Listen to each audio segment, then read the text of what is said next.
ایک نوجوان نے ایم اے کیا ہوا تھا، لیکن بے روزگاری سے تنگ ہو کر پڑھا لکھا ہونے کے باوجود اس نے سڑک کے کنارے چاول چھولے کی ریڑھی لگا لی۔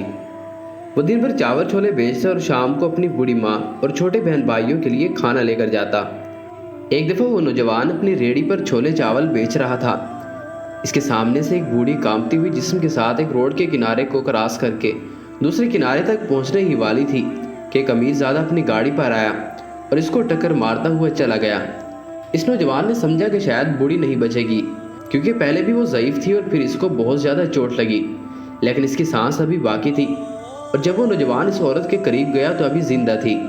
چند محلے کے ساتھیوں کے ساتھ اس بوڑھی عورت کو ایک ہسپتال لے کر گیا، لیکن جب ہسپتال پہنچا تو بوڑھی عورت کی حالت بہت خراب تھی۔ ڈاکٹروں نے اسے کہا کہ یہ تمہاری کون لگتی ہے؟ اس نے کہا ڈاکٹر صاحب بس آپ ہی سمجھ لیں کہ یہ میری ماں ہے۔ ڈاکٹر صاحب نے کہا کہ اس بوڑھی عورت کو اندرونی چوٹ ہے جس کے لیے آپریشن کر کے اس کا علاج کرنا پڑے گا، لیکن اس کے لیے تمہیں 2 لاکھ کا بندوبست کرنا پڑے گا۔ یہ سن کر اس کے پیروں تلے زمین نکل گئی۔ اس نے سوچا کہ میں سارا دن چھولے چاول بیچتا ہوں اور مشکل سے 400-500 کماتا ہوں، اور ابھی اس وقت 2 لاکھ کا کہاں بندوبست کروں گا؟ لیکن اس نے دل میں ٹھان لیا کہ اس بوڑھی کی جان بچا کر رہے گا، کیونکہ وہ اپنے سامنے ایک عورت کو علاج کی وجہ سے مرتے ہوئے نہیں دیکھ سکتا۔ اور اس کے ذہن میں خیال آیا کہ میری بوڑھی ماں نے گھر میں بہن کے لیے جو کنگن رکھے ہوئے ہیں وہی بیچ کر اس کا علاج کرواتا ہوں۔ وہ دوڑتا ہوا اپنے گھر آیا اور اپنی ماں کو ساری صورتحال سے آگاہ کیا۔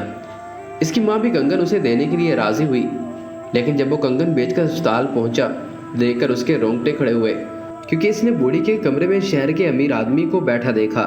اس نے اس نوجوان کو بڑھتا دیکھ کر اس امیر آدمی نے اس سے کہا، تمہاری ماں کے علاج کے پیسے میں نے ڈاکٹر صاحب کے پاس جمع کروا دیے ہیں، اب اپنی ماں کا بہت خیال رکھنا، اگر کوئی ضرورت پڑے تو مجھے بتا دینا۔ اس کے بعد وہ آدمی وہاں سے چلا گیا۔ یہ سن کر وہ نوجوان اسی وقت گھٹنے کے بل زمین پر بیٹھ گیا اور اپنے اللہ سے دعا کی کہ اے میرے مالک، تو نے مجھ جیسے غریب بندے کی نیکی بھی قبول نہ کی۔ شاید میں تیرا گنہگار ہوں کہ تم نے میرے پیسوں سے اس کا علاج کرنے کے لیے منظور نہ کیا۔ میں نے اپنی ماں کی پرانی نشانی کو بیچ کر اس کے علاج کے لیے پیسے جمع کیے، لیکن شاید میرے گناہ ہی اتنے ہیں کہ تم نے میرے ہاتھ کی نیکی کو قبول نہ کیا۔ یہ سب باتیں کر رہا تھا اور گڑ گڑا کر رو رہا تھا کہ اتنی دیر میں پیچھے سے ڈاکٹر نے اس کے کندھے پر ہاتھ رکھا اور اسے تسلی دیتے ہوئے کہا، اے نوجوان تم غم نہ کرو، شاید اللہ تعالیٰ کو یہ منظور نہ تھا۔ اس کے بعد اس بوڑھی عورت کا علاج ہو گیا اور وہ مکمل طور پر صحت یاب ہوئی۔ تو اس نوجوان نے اس سے پوچھا کہ تمہارا گھر کہاں ہے اور کہاں رہتی ہو؟ تو اس نے بتایا، بیٹا ایک چھوٹی سی جھوپڑی میں رہتی ہوں، میرے اس دنیا میں اللہ کے سوا کوئی نہیں ہے۔ یہ سن کر وہ نوجوان اس کو اپنے گھر لے گیا اور اپنی ماں کو کہا، امی جی تم نے اس کا بہت خیال رکھنا ہے۔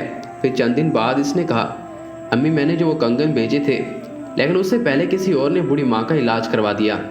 اگر آپ اجازت دیں تو میں ان پیسوں سے اپنے کاروبار کو بڑھانا چاہتا ہوں، اور جب میں اتنے پیسے کما لوں گا تو پھر اپنی بہن کے لیے دوبارہ کنگن بنوا دوں گا۔ اس کی ماں راضی ہو گئی۔ اس نوجوان نے ان پیسوں سے کاروبار شروع کیا اور اس کا کاروبار دن بدن دگنی رات چگنی ترقی کرنے لگا۔ ایک دن اس نے چاول کی ریڑھی سے ایک بہت بڑا ہوٹل بنا لیا۔ پھر اس نے اپنی بہن کے لیے درجنوں کنگن بنوا لیے اور اپنے لیے ایک اچھا گھر خرید لیا۔ ایک دن وہ نوجوان اپنے ہوٹل کا وزٹ کر رہا تھا کہ اچانک ایک آواز آئی۔ اسے محسوس ہوا کہ وہ یہ آواز پہلے کہیں سن چکا ہے۔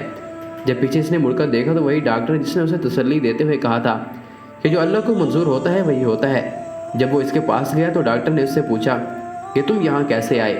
اس نوجوان نے کہا، ڈاکٹر صاحب یہی میرا ہوٹل ہے اور میں ہی اس ہوٹل کا مالک ہوں۔ آپ نے ٹھیک کہا تھا کہ جو اللہ کو منظور ہوتا ہے وہی ہوتا ہے۔ شاید اس بوڑھی عورت کو اسپتال لانے کا ذریعہ اللہ تعالیٰ نے مجھے بنا دیا اور اس کے علاج کے پیسے کے ذریعے میری قسمت چمکا دی، اور اس نیکی کے بدلے میں اللہ تعالیٰ نے مجھے اتنا بڑا انعام دے دیا کہ میں نے اتنا بڑا ہوٹل بنا لیا۔ اللہ تعالیٰ اس انسان کو نیکی کا ذریعہ بناتا ہے جو انسان دل سے نیکی کرنا چاہتا ہے، اور جو کام اللہ تعالیٰ کرتا ہے وہی انسان کی بہتری چھپی ہوتی ہے۔ ہمیں کسی بھی نقصان کو دیکھ کر یہ نہیں کہنا چاہیے کہ میری تو قسمت خراب ہے، بلکہ ایسا بھی ہو سکتا ہے کہ اس کام میں ہمارے لیے بہتری ہو، کیونکہ وہ بہتر فیصلہ کرنے والا ہے۔